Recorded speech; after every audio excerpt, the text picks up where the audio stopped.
আসসালামু আলাইকুম ভিউয়ার্স, আপনারা শুনছেন কবিতা আমি গরিব। লেখক মোসাম্মদ। না না, আমি গরিব, আমি রিলিফ খাই। দয়া করে চিকুন চালে রিলিফ দিবেন। এখন গরিবরা মোটা চাল খায় না, না না না। গরিবরা খায় চিকুন মিনিকেট চাল। এবং আশা করে চাল ডালের সাথে বিরিয়ানির মশলা দিবেন, কারণ গরিবরা এখন বিরিয়ানি খায়, বিরিয়ানি খায়।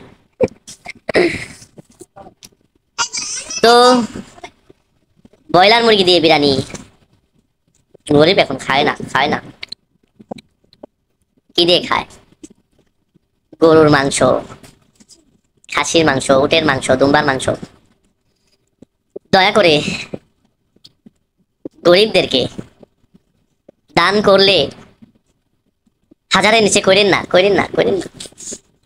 তাও গরিব মোটা চাল খায় না।